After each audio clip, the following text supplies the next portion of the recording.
तो नमस्कार बंधु, स्वागत आपणको मोर आउ गोटे नुआ अध्याय।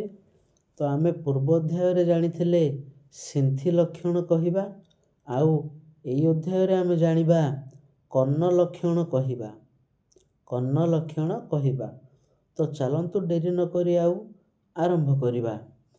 जहाँकर कान खूब क्षुद्रादि क्षुद्र, सही स्त्री पुरुष मानकर जीवन सुखरे बीते। तो आगକୁ ଯିବା।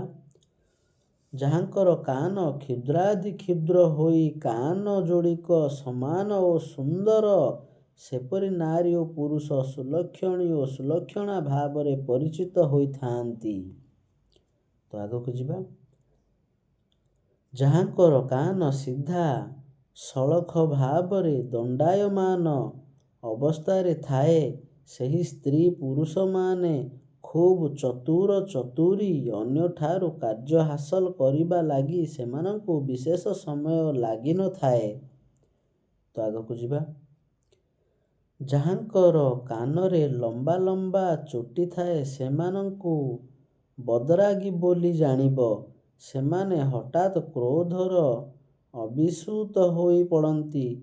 ସେମାନେ ହିଂସାପରାୟଣ, ସେମାନଙ୍କର ଧନର ମଧ୍ୟ ଅଭାବ ନଥାଏ। ତ ଆଗକୁ ଯିବା। ଯାହାଙ୍କର କାନ ଲମ୍ବା, ସେପରି ସ୍ତ୍ରୀ ଗୃହକୁ ଆସିଲେ ପତିମାନଙ୍କର ମଙ୍ଗଳ ହୋଇଥାଏ। ତ ଆଗକୁ ଯିବା। ଯାହାଙ୍କର କାନରେ ଛେଦା ଦେଖାଯାଏ, ସେମାନେ ସଂସାରରେ ସୁଖୀ।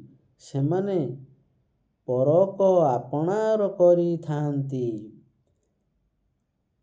ଅଜଣାରେ ସେମାନେ ଅନ୍ୟମାନଙ୍କ ଠାରୁ ସମ୍ମାନ ପାଇଥାନ୍ତି। ତ ବନ୍ଧୁ, ଆଜି ଆମେ ଜାଣିଲେ କର୍ଣ୍ଣ ଲକ୍ଷଣ ଜାଣିବା। ଆଜି ପାଇଁ ଏତିକି। ଆମେ ଆଗାମୀ ଭିଡ଼ିଓରେ ଜାଣିବା ପୁରୁଷ ଓ ସ୍ତ୍ରୀ ଦାନ୍ତମାନଙ୍କର ଲକ୍ଷଣ। ସେହି ପର୍ଯ୍ୟନ୍ତ ନମସ୍କାର।